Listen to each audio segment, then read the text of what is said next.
Coming up on Front Porch Politics. So I think that people like to cherry pick science. An unexpected summer battle over the future of shrimping on North Carolina's coast. You cannot give me a scientific study that says that shutting these waters down is going to help the fisheries. As the fight played out in Raleigh, it's underhanded, it's backroom, sleazy politics at its absolute worst. Shrimpers fight to protect their livelihood and heritage. And the way it was portrayed to me, we were a matter of 2 days from being essentially out of business. We'll take you inside the debate and what might happen next.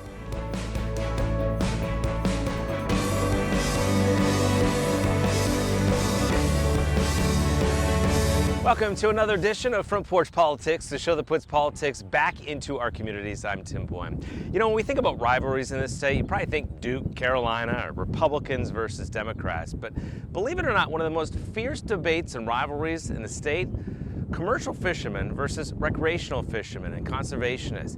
Boy, did it bubble to the surface this summer over something called shrimp trawling. I realize there's a lot of new people in the state that may not know much about the debate or shrimp trawling. So this month, we're going to teach you a little bit about both. On a sunny summer day, a cruise through the Beaufort Inlet seems an ocean away from controversy. But lurking in these waters, a debate some 3 decades old. We are facing a crisis in North Carolina with our fisheries management. A crisis that led to an abrupt and controversial bill at the state legislature. My grandmother used to tell me that the road to hell was paved with good intentions. And that's exactly what this bill is. A bill that shrimpers fear would put them out of business. It felt like somebody had come into your house overnight and stole from you. An issue so potent, police had to respond. A man accused of threatening to kill state lawmakers over that shrimping bill has been arrested. Let her come tight on that one right there.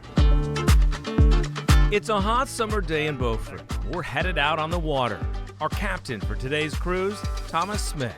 I'm 41 years old now, and I grew up in Marshallburg. And my father, when he turned 20, you know, he had me and started in the shrimping industry. And he picked it up from his father, who did it part-time. And everything I've ever had has come from the water through my parents. A true mom and pop business. Around 2000, when imported shrimp really took off and ruined the domestic market, my dad and mom started the Miss Tina's Fresh Shrimp. Just a roadside stand working out of coolers, and it's been built over the years to what it is today, where you're selling pretty much everything the boat catches on the side of the road, you know, straight to the public. Thank you. Have a good day. It's a way of life for his entire family. He shrimps, his wife Monica runs the business, and his kids are along for the ride. It's a lifestyle that some people don't understand because they didn't grow up in it. You can call it heritage, you can call it whatever you want, but every dollar that my family makes and has made since I was in diapers has come from the water off of the boat.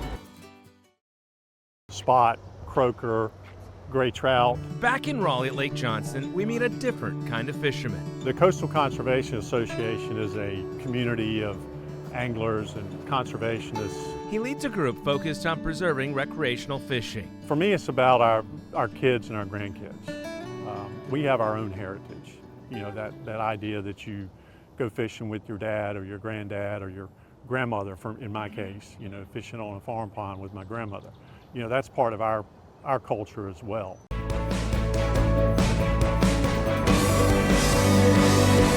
Welcome back to Front Porch Politics. I'm Tim Boyum. This month we're coming to you from Beaufort along the coast and taking you inside the debate over something called shrimp trawling. We told you about what shrimp trawling is early in the break, why there's 2 sides to whether it should happen here in North Carolina. Now we're going to take you further inside the legislative debate, how it erupted, what happened, and what's next. I saw it on social media about lunchtime that Monday. And not long after, our local fish house here, Brent Fulcher, called and said, hey, we need to go to Raleigh tomorrow, see if you can pull some folks together. And the way it was portrayed to me, we were a matter of 2 days from being essentially out of business. There was a text from my husband with a screenshot of this amendment that had been added to House Bill 442. And he said, we got to go. And I said, when? He said, tomorrow. The state Senate took a House bill that restored recreational fishing for flounder and red snapper and added a ban on shrimp trawling within a half-mile of the North Carolina coast. Other states that move their trawlers out of their estuarine waters do trawl in the ocean. And we've seen a shift in North Carolina where more and more of the shrimp that's landed in North Carolina is coming from the ocean. So just to say you can't do it it's just false. Shrimpers traditionally trawl inside the barrier islands. Shrimpers argue moving offshore would require bigger, more expensive boats, and a rocky ocean floor offshore would destroy their nets. We're not catching shrimp outside the half a mile, but except for maybe 2 months out of the year. The tale of there's no trawling in other states. We're the last state that's not true. There are other states, South Carolina, Georgia, some in the Gulf, that still allow trawling inshore to some degree. Now, comparing North Carolina to other states geographically is like comparing apples to oranges, because no other state other than Virginia, who has actually just started a shrimp fishery experimentally, has the inland body of waters. Shrimpers claim it would essentially end large-scale shrimping in North Carolina, hurting fishermen, fish houses, and consumers. After the Senate quickly passed the ban, shrimpers came in droves to lobby the State House to strike it down. They're designed to skim across the bottom. Including Monica Smith, who was a prominent voice online, but also in the halls lobbying lawmakers to reconsider.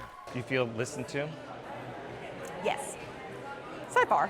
Now, you know, the ones that we're trying to run down that we meet in the elevators that say, no, I'm against you and walk away, no. And those are the ones we need to work on, but the ones who are on the fence have been listening, and we need the on the fence ones too. People have walked away? Mm-hmm. Is that frustrating? Very.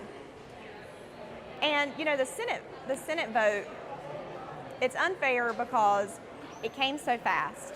It went through 2 committees and the Senate floor in less than 48 hours. A shrimping family instantly thrust into the world of politics. You cannot give me a scientific study that says that shutting these waters down is going to help the fisheries or the habitat, because there's not one. As the House weighed next steps, House members against the ban from both parties held an emotional news conference. I kind of thought that perhaps I was no longer as naive as I was when I arrived. But I will say that what I witnessed last week in the Senate was horrifying.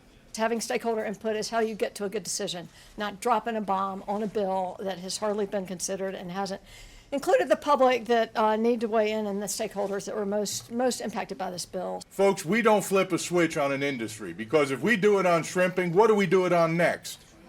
We're going to shut down the dry cleaners? We're going to shut down the gas stations?